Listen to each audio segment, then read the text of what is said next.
కథా స్రవంతి.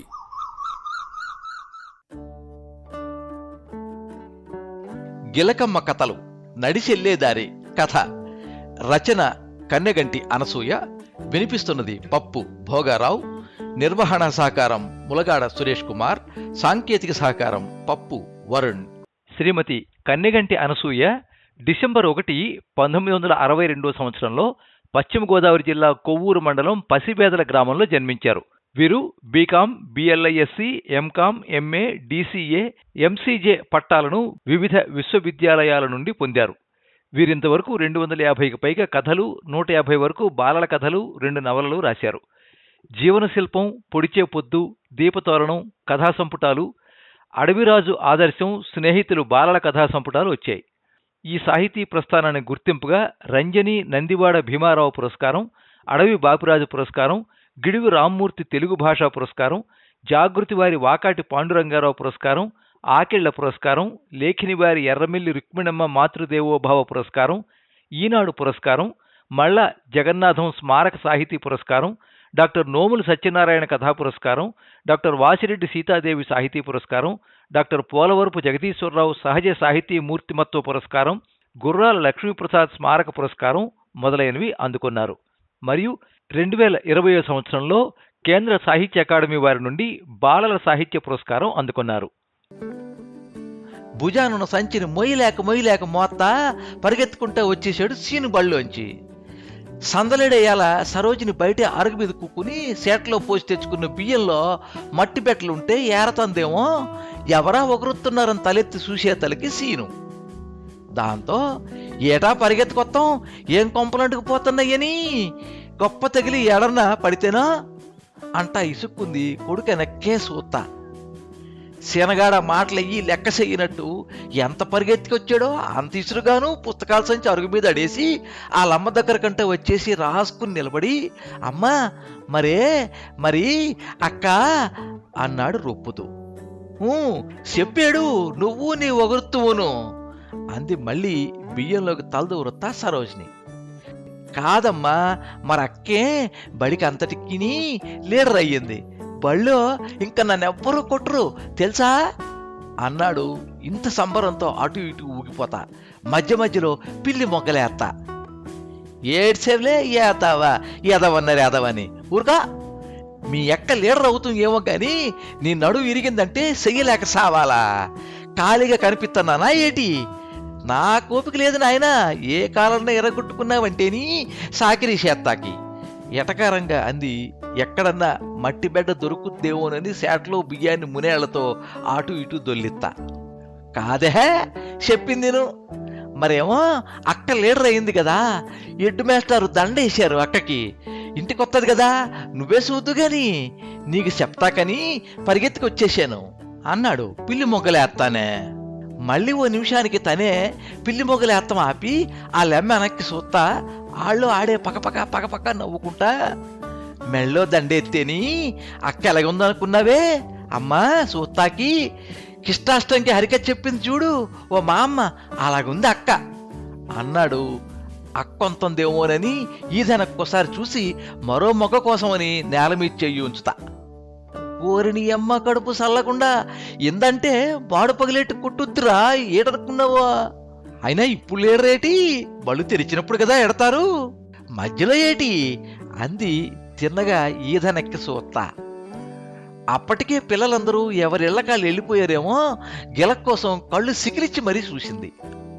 అప్పుడెప్పుడో ఎట్టారోసారి అక్కకి ఫ్రెండే, మళ్ళీ ఎందుకో ఆ ఎక్కని తీసేసి మన అక్కనెట్టారు. మధ్యాహ్నం మా బళ్ళోను మా డ్రిల్ మాస్టర్ కబడ్డీ ఆడిస్తుంటే దువ్విచ్చి అంట వెళ్తాను రాజేష్ అన్న ఎంతమందిని అవుట్ చేస్తారో అని చూస్తుంటే మా క్లాసులో వరలక్ష్మి వచ్చి చెప్పింది, మీ అక్క లీడర్ అయ్యింది, మాస్టర్లందరూ మీ అక్కని మెచ్చుకుంటున్నారని. పరిగెత్తుకెళ్ళి దూరాన్ని నుంచే అక్కను చూసేసి మళ్ళీ పరిగెత్తుకుంటూ వచ్చేసాను నీకు చెప్తారని. నిజమేనే అమ్మా అన్నాడు రొప్పుతూనే. ఇంతలో రానే వచ్చింది గిలక. పండగ పూట గుమ్మం ముందు పేడకళ్ళాపితో కళొచ్చినట్టు ఇంత సంబరాన్ని ముఖం అంతా పులుంకుని. మెళ్ళో దండ అలాగే ఉందేమో, దాని వెనక్కే సూత్తా. ఏటే లీడర్ అయ్యావంట, ఇందాకటి నుంచి ఈడి పిల్లి మొక్కలు చూడలేక సత్తానని అనుకో అయినా నాన్న లీడర్లు ప్లీడర్లు మనకు వద్దని అచ్చిరావని చెప్పారా లేదా అంది సరోజిని. ఏం చెప్పుద్దని గిలకనే తేరిపార సోత్త. అప్పుడు దాకా కూడా పెట్టుకొచ్చినోళ్ళు ఎక్కడున్నారా అని వెనక్కి తిరిగి చూసిందోసారి గిలక. వాళ్ళమ్మ అన్న మాటలు వాళ్ళెవరన్నా ఇన్నారా ఏటి? ఇంటే నామోషని ఎవళ్ళు వినలేదు. ఎవరు గొడవలు వాళ్ళు ఉన్నారు. అందరూ కలిసి ఎక్కడికన్నా వెళ్ళి ఆడుకుందామని ప్లాన్ వేసుకున్నారేమో. మా అమ్మతో మాట చెప్పొస్తానని ఇటు వచ్చిన గిలక తీరా వచ్చాక వాళ్ళమ్మ మాటకి తగిదైపోయింది. అచ్చొత్తవేటే అమ్మా అంది. అప్పటికే ఆనందం అంతా ఎగిరిపోయిందేమో. పెగలని నోటిని కడారికి పెగిలిత్తా. అదే నానొద్దని చెప్పారా లేదా అని నేను అనేది. ఎంతుండమంటే మాత్తారం ఎందుకు ఒప్పుకున్నావని అడుగుతున్నా. అది సరే గాని కలిసి వస్తాయేటి? ఇట్ట టాటీల్లో కలిసి వత్తాలు కలిసి రాపోటాలు ఉంటాయా ఏటి అంది సిరాగ్గా ముఖమెట్టి. ఆ లమ్మెనక్కే సురసర సూత్త. అదే మీ నాన్న ఏలిడిసిన అప్ప ఆడబిడ్డ మొగుడిని ప్రెసిడెంట్గా గెలిచాడని వాళ్ళెవరో గొడవల్లో బాగా ఎరగొట్టేశారులే అంతకు అనుకుంటారు కానీ ఇంతకీ ఎందుకు ఒప్పుకున్నా లీడర్ ఉంటాకి? మాటలు అనుకున్నావా ఏటి లీడర్ ఉంటామంటేని? ఉండక ఏం చేస్తారు? ఉన్నోళ్ళు సరిగ్గా ఉండకపోతేని? ఉన్నోళ్ళు సరిగ్గా ఉండటమేటి సాగదీసింది సరోజిని సోలతో సేటలో బియ్యం కులిసి గిన్నెలో పోత్తా. సరిగ్గా ఉండటమేటా? లీడర్లు అనేటోళ్ళు ఒకళ్ళనొకలాగా ఇంకొకళ్ళనొకలాగా చూస్తారా ఎక్కడైనాను? అలా చూస్తే ఎలా కుదురుద్ది? అప్పుడు వాళ్ళు లీడర్లు అవుతారా?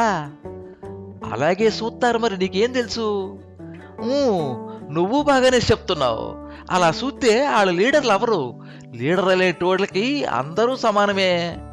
ఏ ఆ అమ్మాయి అలాగ లేదా ఏటి ఆరాగా అంది సరోజిని శాట్లో మిగిలిన బియ్యాన్ని ఏరిన బియ్యం డబ్బాలో పోతా. ఉంటే నన్నెందుకు ఎడతారే అమ్మా? తప్పు చేస్తే ఎవరైనా ఒకటేనా కాదా? మనోళ్ళైతేనేమో అదొప్ప, అది తప్పవుదా? మనోళ్ళు కాకపోతే తప్ప.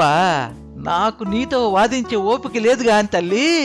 మీ నాన్న వచ్చాక చెప్పుకో ఇవన్నీని. లీడరే చేస్తావో ప్లీడర్లే చేస్తావో మీ బాబు కూతుళ్ళు పడండి. ఏదో మీ నాన్న అన్నప్పుడు విన్నాను కాబట్టి చెప్పాను. నాన్న ఎంత చెప్పినా ఉండాల్సి వచ్చినప్పుడు తప్పదమ్మా. ఆ రాత్రి వాళ్ళ నాన్నకు కూడా అదే చెప్పింది. లీడర్ల అయ్యారలాగని పొగరెక్కి వాళ్ళకి ఇష్టం వచ్చినట్టు చేస్తా ఉంటే అదే నిజమనుకుంటారు నాన్న వెనకాలెచ్చి వాళ్ళు. వాళ్ళు మన వెనకాలే వస్తారు కదా, మనం ఏం చేస్తున్నామో చూస్తా. అలాంటప్పుడు ఎలా చెయ్యాలి చేసి చూపిద్దారని ఒప్పుకున్నా. తప్ప? అపురూపంగా చూశాడు కూతురంక వెంకటేశ్వరరావు. ఇంతవరకు మీరు గిలకమ్మ కథలు నడిచెళ్లే దారి కథ విన్నారు. రచన కన్నెగంటి అనసూయ, వినిపించిన వారు పప్పు భోగారావు.